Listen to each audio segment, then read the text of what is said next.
Okay, welcome back to the Art of Grappling. I appreciate you tuning in. Go ahead, like, subscribe, hit that bell notification so that way when I put up a new video, you'll always be notified on when I have new content. Today, we're going to be going over our last day in half guard this week.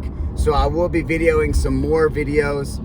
Often what you'll see on my channel is I'll break down short clips of techniques. I'll put those in shorts.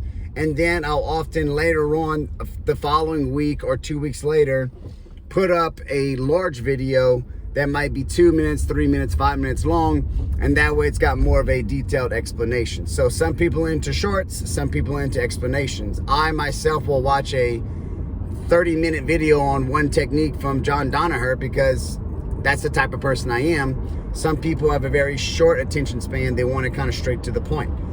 So this series is my vlog. My new vlog series I'm gonna do on YouTube is because it allows me to answer questions or talk more specifically about our sport that is not so subjectly related to like a technique itself, okay? Now, even though I may cover some of those techniques in these vlogs, instead of me demonstrating something, this is more of a discussion standpoint on my view and how I feel, or maybe some other people's views in the gym.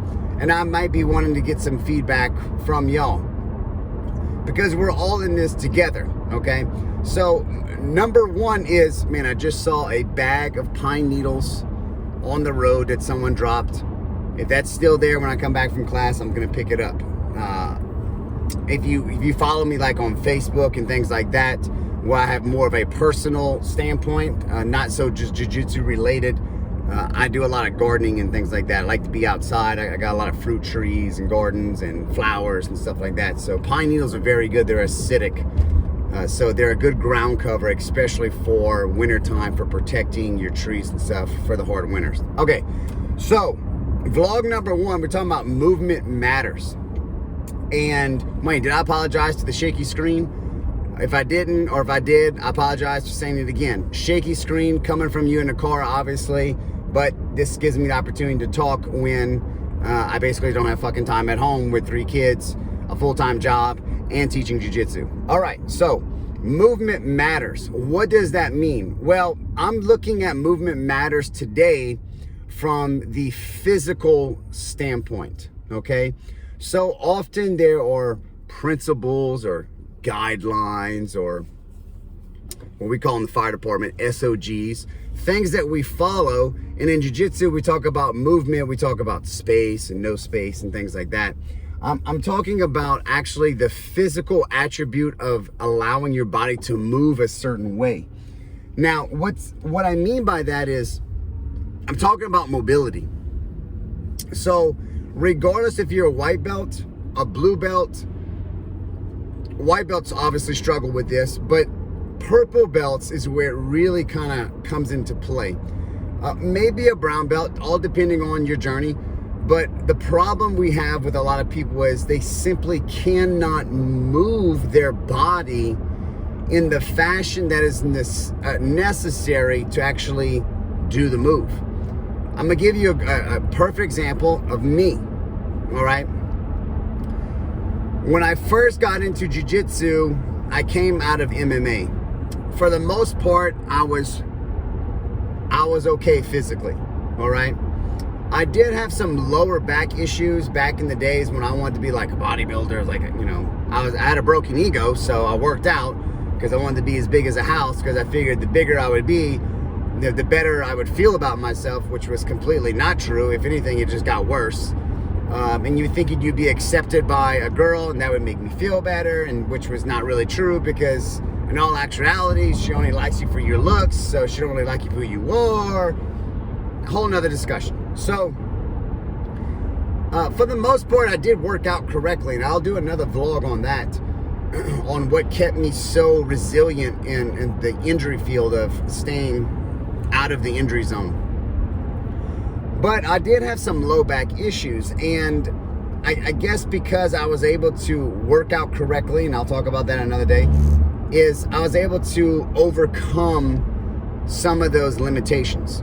Now, after my fighting career, yes, you heard me correctly. After my fighting career, I then started jiu-jitsu. I did it backwards like a retard, okay? So I really didn't start doing jiu-jitsu till probably 2011, I think, when I retired. I'm not really sure.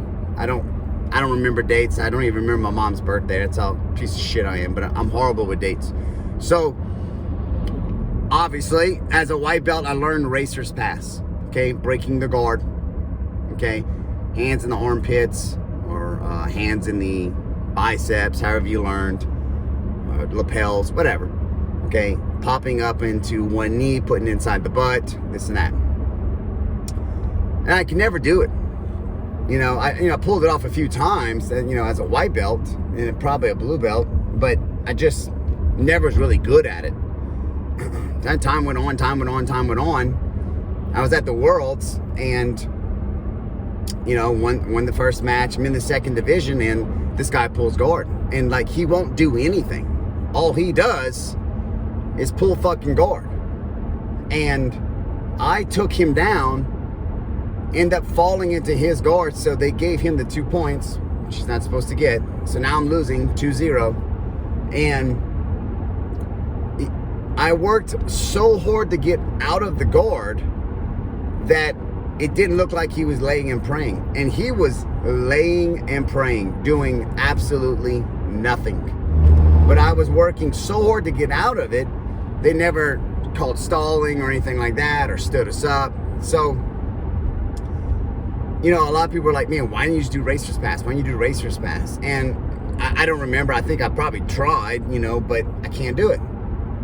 So way down, right where my lumbar connects to my hip bone, it's almost like as if like it's been fused. It's so locked up.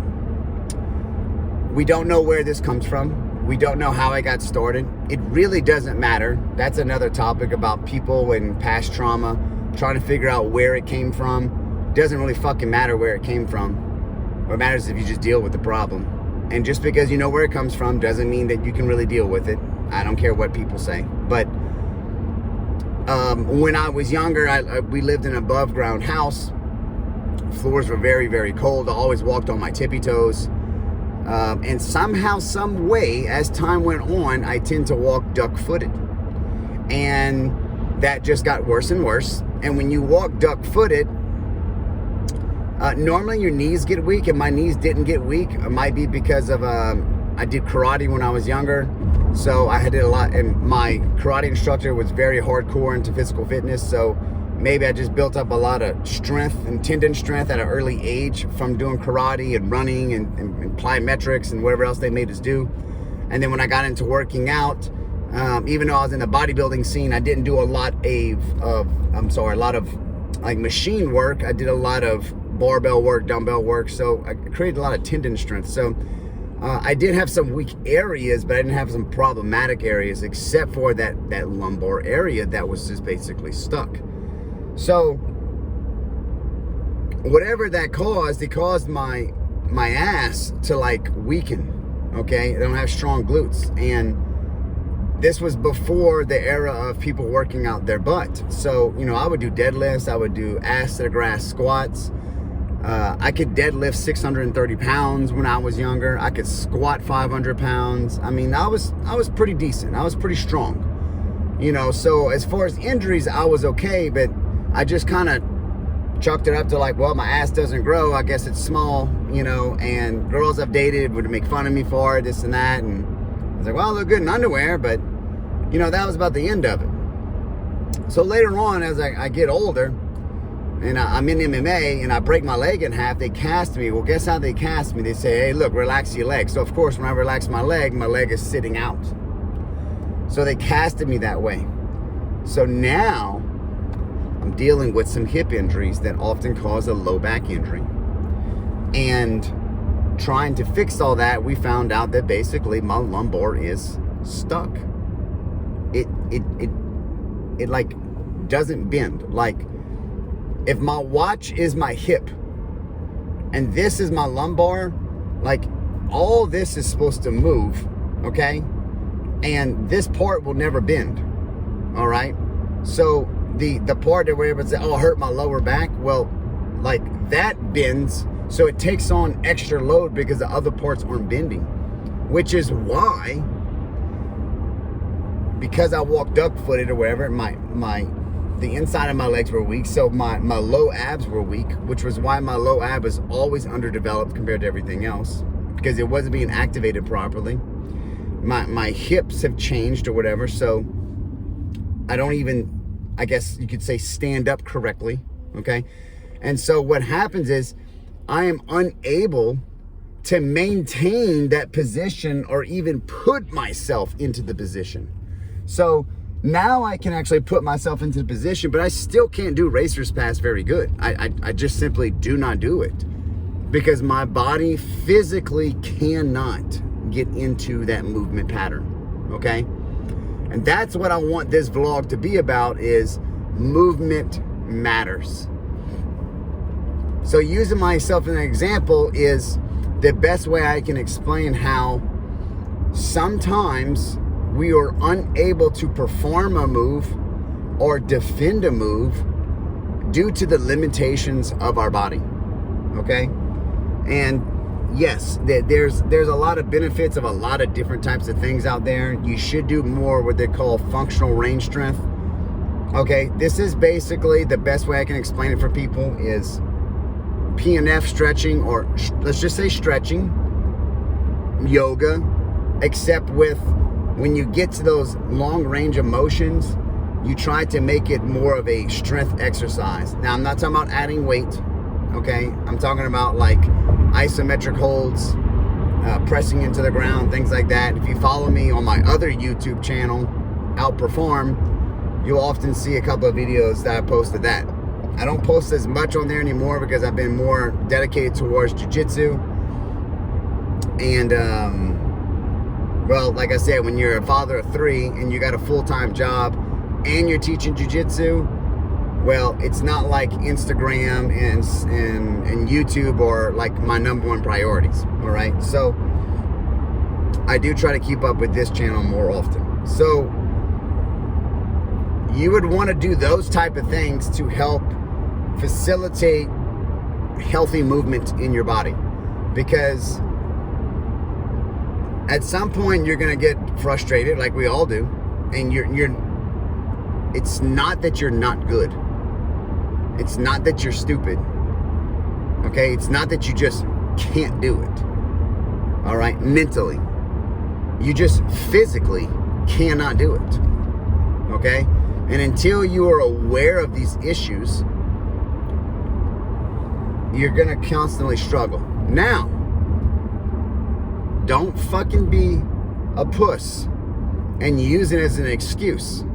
I call it the Oprah syndrome. So a long time ago, you know, Oprah's always fat, right?